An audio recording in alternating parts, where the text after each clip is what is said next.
Kisah haru bayi perempuan dibuang di Pekanbaru, belasan orang tua berebut ingin mengasuhnya. Kisah mengharukan datang dari bayi perempuan yang dibuang orang tua kandungnya di tepi jalanan kota Pekanbaru, medio Oktober tahun 2024 lalu. Belasan warga Pekanbaru berebut ingin menjadi orang tua asuh bayi perempuan yang telah berusia 1,5 bulan itu. Kondisi bayi perempuan yang belum diberi nama itu sehat dengan wajah imut menggemaskan di bawah pengawasan dan perawatan Dinas Sosial Kota Pekanbaru.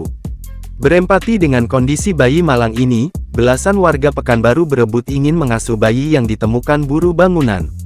Para calon orang tua asuh ini sudah mengajukan permohonan dan melengkapi persyaratan ke Dinas Sosial Kota Pekanbaru.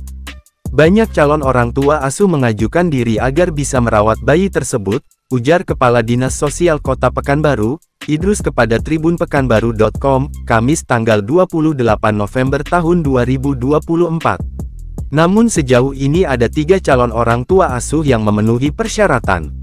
Idrus menjelaskan saat ini sedang dilakukan proses verifikasi terhadap 3 calon orang tua asuh itu. Walau memang banyak yang mendaftar, namun yang memenuhi syarat cuma 3. Maka kita pilih 1 calon orang tua asuh nantinya, ungkapnya. Idrus menyebut bahwa pihaknya bakal melakukan kunjungan ke rumah para calon orang tua asuh. Dinas Sosial Kota Pekanbaru ingin melakukan verifikasi dan melihat kondisi rumah tangga calon orang tua asuh. Setelah kita melihat langsung, baru kita gelar rapat untuk menetapkan siapa yang layak menjadi calon orang tua asuh, paparnya.